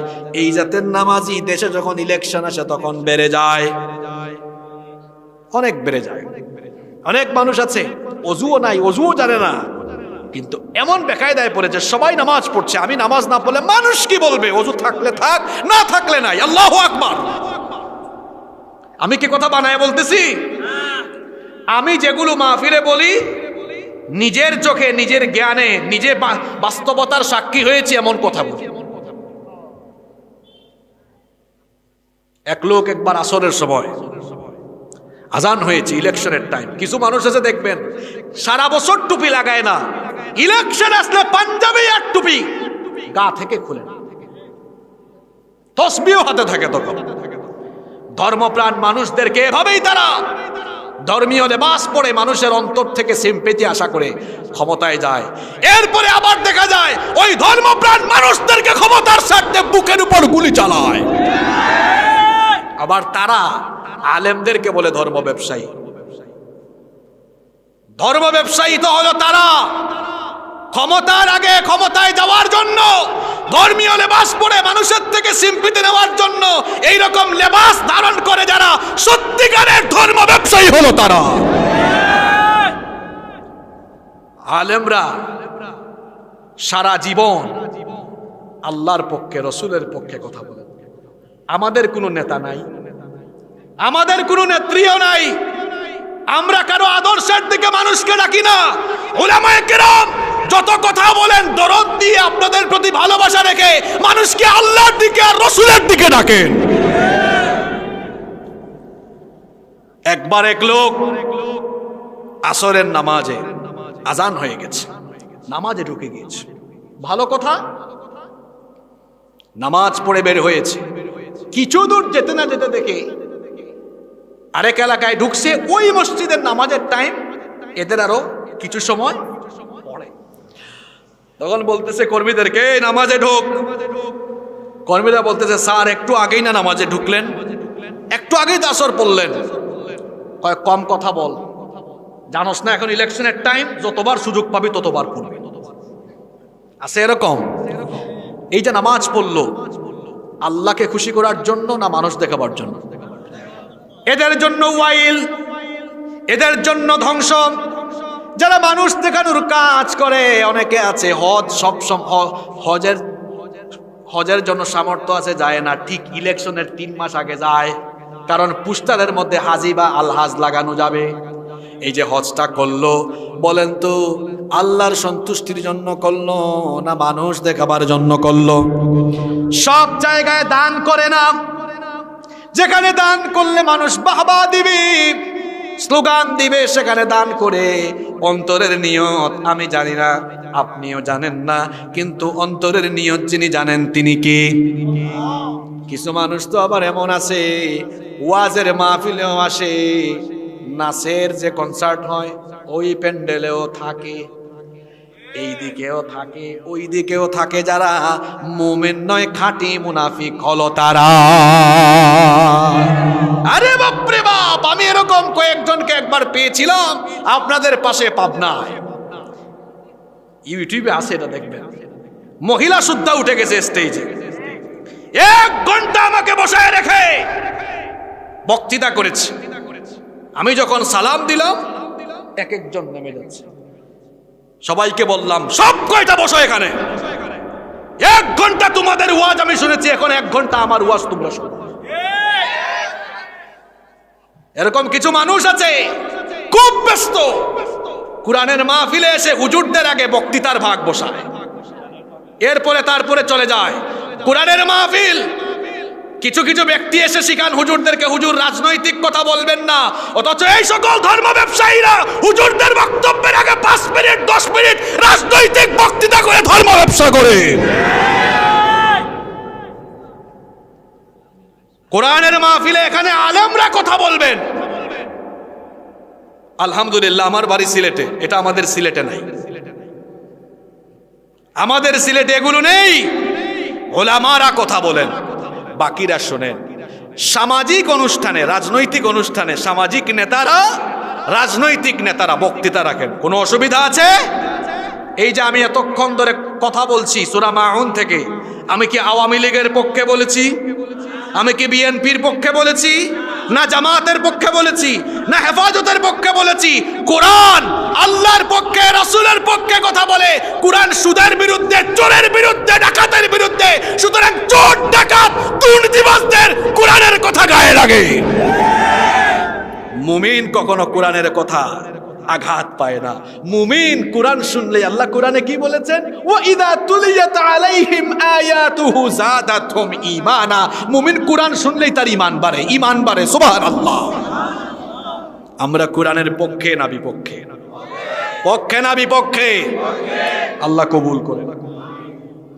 তাহলে মুনাফিকদের 2 নম্বর বৈশিষ্ট্য আল্লাহ এখানে বললেন, আল্লাযীনা হুম ইউরাউন। কাজ করে কাকে দেখানোর জন্য?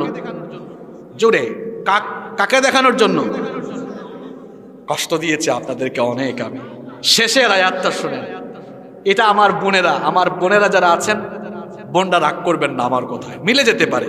ওয়ায়ামনাউনাল মাউন। মাউন অর্থ আলোচনার শুরুতে বলছিলাম না আপনাদেরকে, মাউন মানে কি বলেছিলাম, কার মনে আছে? মাশাআল্লাহ, টাঙ্গাইলের মানুষ খুব জ্ঞানী, আপনারা খুব মনোযোগ আছে। গৃহস্থালির প্রয়োজনীয় দ্রব্যাদি। মুনাফিকদের 3 নম্বর স্বভাব হলো গৃহস্থালির এই প্রয়োজনীয় দ্রব্যাদি চাইলে এরা দেয় না। এক মহিলা পাশের ঘরের মহিলার কাছে গিয়ে বলছে, আপা আমার ঘরে আজকে মরিচ নাই, একটু মরিচ দিবেন? আগামীকাল দিয়ে দিবেন। এরকম হয় না? আছে, কয় না গো বোন, আমার ঘরে নাই। আছে এরকম? আগুন ধরাবে, দিয়াশলাই নাই, এটাও মাউন, এটাও মাউন। একটু দিয়াশলাই দিবেন? দেয় না। চুলায় আগুন নাই, বোন আজকে আপনার চুলায় একটু রান্না করে ফেলি, দেয় না। আজব ব্যাপার হলো, মাহফিলের স্টেজ হচ্ছে, একটা বাঁশের মাথা একটু লম্বা, মাথাটা একটু কাটতে হবে, একটা দা দরকার। দা বলেন না দাও বলেন? প্যান্ডেলের পাশেই একজনের বাড়িতে গিয়ে বলছে, আপনাদের দাওটা একটু দিবেন, বাঁশের মাথাটা একটু কাটবো। আমাদের বাড়িতে দাও নাই।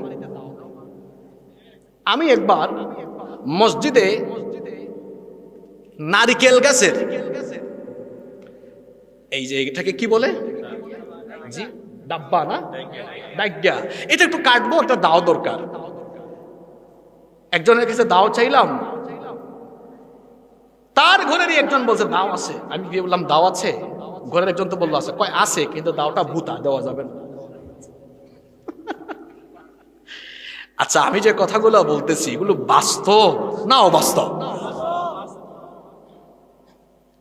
এই যে গৃহস্থালির প্রয়োজনীয় দ্রব্যাদি প্রয়োজন লাগলো, চাইলো, দিল না, এদের জন্য আল্লাহ বলেছেন ফাওয়াইলুল, এদের জন্য ওয়াইল, এদের জন্য ধ্বংস, এদের জন্য ক্ষতি, এদের জন্য জাহান্নাম।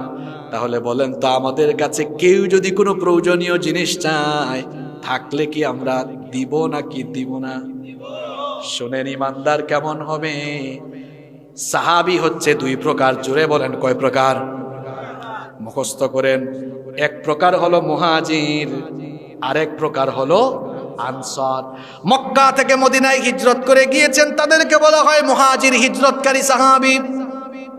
আর মুহাজিরদেরকে যারা আশ্রয় দিয়েছেন তাদেরকে বলে আনসারী।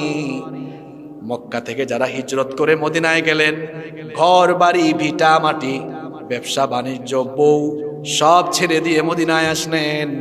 মদিনার লোকেরা শোনেন কি ভালোবাসাটা দেখালেন।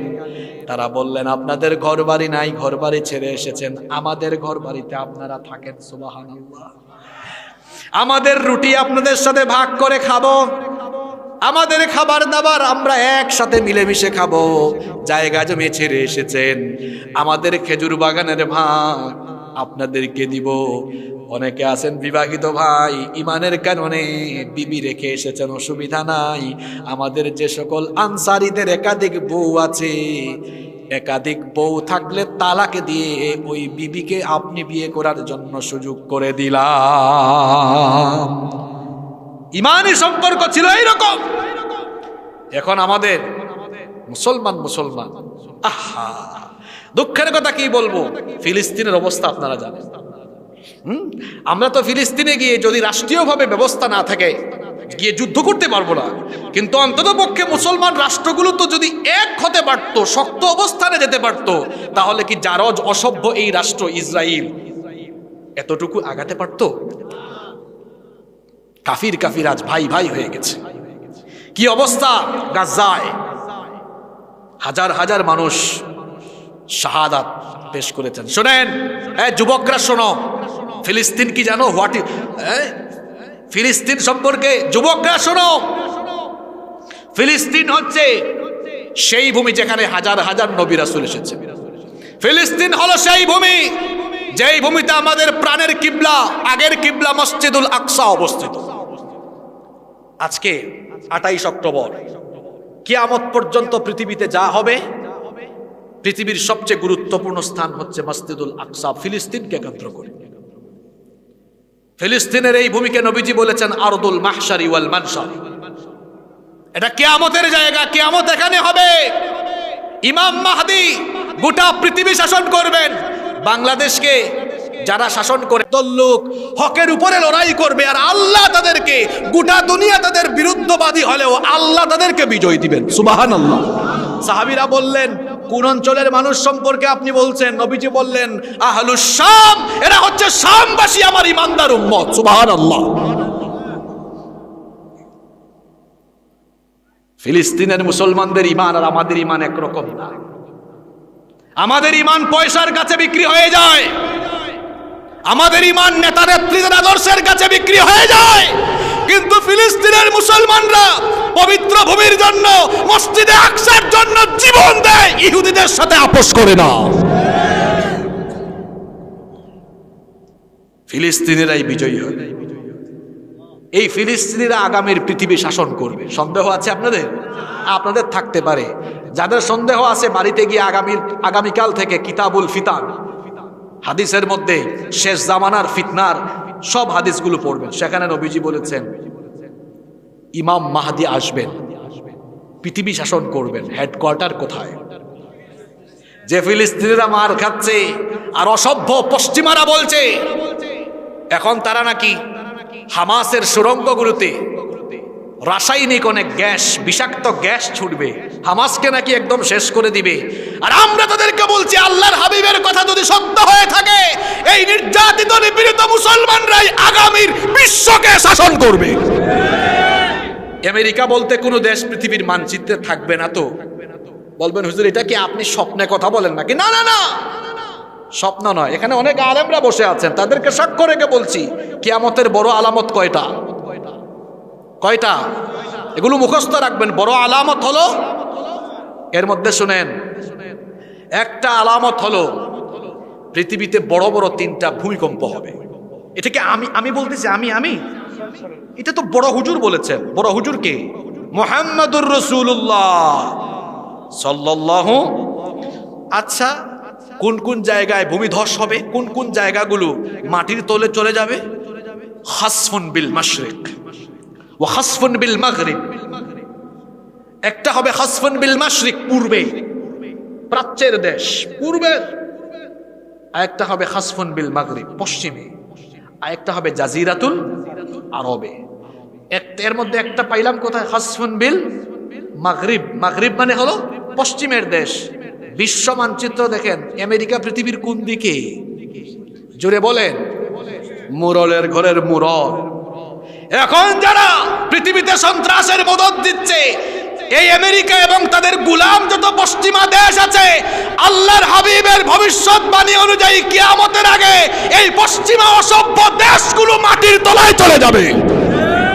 পৃথিবীর মানচিত্রেও এরা থাকবে না। আমরা যদি হায়াত পাই তো দেখব, হায়াত না পেলে এই বক্তব্য ইউটিউবে থাকলে পরবর্তী প্রজন্ম এই বক্তব্য যেন মিলিয়ে নেয়। এটা বলেছেন মুহাম্মাদুর রাসূলুল্লাহ সাল্লাল্লাহু আলাইহি ওয়াসাল্লাম। তারা আমাদেরকে সন্ত্রাসী বানায়, হ্যাঁ, হামাসকে তারা সন্ত্রাসী বানিয়ে দিচ্ছে। 70 বছর তারা মার খেলো ফিলিস্তিনিরা। ইসরায়েলের বর্বর ইহুদিরা একচেটিয়া হামলা করলো, পশ্চিমারা মুখ বন্ধ করে দিল, কিচ্ছু বলল না। যখনই ফিলিস্তিনিরা আত্মরক্ষা করলো, ফিলিস্তিনিদেরকে তারা তখন সন্ত্রাসী বানিয়ে দিল। আসল সন্ত্রাসী তো তারা। দীর্ঘ 70 বছর ধরে ফিলিস্তিনের 1 ইঞ্চি মাটিও ইহুদিদের না, এরা দখলদার। আপনাদের সখীপুরে এসে মানিকগঞ্জের এক লোক, এই জায়গা মনে করেন ভাইজানের এই জায়গা, সে এসে এখানে সাইনবোর্ড লাগাই দিল, সে ওই জায়গার মালিক। আপনারা কি লোকটাকে ভূমির মালিক বলবেন না দখলদার বলবেন? বাটপার, দখলদার। ইসরায়েলের বর্বর ইহুদিরা হলো দুনিয়ার সবচেয়ে বড় অসভ্য দখলদার। ফিলিস্তিনের ভূমিকা তারা দখল করে দখলদারিত্ব চালাচ্ছে। ইতিহাসগুলো পড়বেন। আমাদের দুঃখ লাগছে, ওয়ায়ামনাউন আল মাউনের কথা বলছিলাম। প্রয়োজনীয় দ্রব্যাদি বাদ দেন। এই প্রসঙ্গে আমি কথাটা টেনে আনলাম। ইসরায়েলের পাশে দেখেন কাফিররা কেমনে দাঁড়িয়েছে। কাফির ভাই ভাই। আমেরিকার প্রেসিডেন্ট জো বাইডেন তাদের পক্ষে, শুধু যে পক্ষে তা নয়, রণতরী পাঠিয়ে দিয়েছে। গত সপ্তাহে বাইডেন ওয়াশিংটন থেকে উড়ে তেল আবিবে এসেছে। কানাডার প্রেসিডেন্ট জাস্টিন ট্রুডো তাদের পাশে দাঁড়িয়েছে। ফ্রান্সের প্রেসিডেন্ট আরেক বেটা খবিশ, ইমানুয়েল ম্যাক্রো। তাকে খবিশ বলছি কেন জানেন তো আপনারা? তার মদদে তার দেশে আমাদের নবীর কার্টুন প্রদর্শিত হয়েছে। নাউযু বিল্লাহি মিন। আরেক বেটা তার নিজের জুতার তলায় মাটি নাই, পুতিনে মন চেঁচা সেচ্ছে তারে। ইউক্রেনের প্রেসিডেন্ট জেলেনস্কি, সেও ইহুদিদের পক্ষে, সেও ইহুদিদের থাকবেই তো। কাফির। আর আমাদের 57-58টা দেশের মুসলিম প্রধান, রাষ্ট্রপ্রধানরা এটা জনগণ যেন তাদেরকে দোষারোপ না করে লজ্জা শরম থেকে বাঁচার জন্য বিবৃতি দিয়ে শেষ করেছেন। কেউ তো আবার কৌশল করেছেন। বিবৃতি দেওয়ার পরে ফিলিস্তিনিদের পক্ষে কথা বলে নিজের দেশের নৌবাহিনীর কিছু লোককে জাতিসংঘের শান্তিরক্ষী মিশনে পাঠিয়েছেন হিজবুল্লাহর পক্ষে থাকার জন্য। হ্যাঁ, কাফির ভাই। ফিলিস্তিনিদের পক্ষে আপনি কথা বলছেন না। আমাদের অবস্থা যেন এমন, দেখি আসমানের দিকে তাকায় আছি, আসমানি কোনো সাহায্য আসে কিনা, বা আবাবিল উড়ে আসে কিনা। আমাদের তাকানো দেখে আবাবিল যদি উড়ে আসেও, এটা গজব হয়ে ইহুদিদের উপরে আসবে না, নিশ্চুপ থাকা 200 কোটি মুসলমানের উপরে আসবে। কলেজাটা যদি ছিঁড়ে দেখাতে পারতাম, তাহলে বুঝাতে পারতাম যে হৃদয়টা কি পরিমাণ ক্ষত বিক্ষত। ভাববেন না ওয়াজের মাঠ গরম করার জন্য ফিলিস্তিনিদের পক্ষে এই কথাগুলো বলছি। আরে আমার দেশে এমন লক্ষ লক্ষ যুবক আছে যাদেরকে রাষ্ট্রীয়ভাবে সুযোগ দেওয়া হলে ফিলিস্তিনের জন্য, মসজিদে আকসার জন্য শহীদ হয়ে যাবে।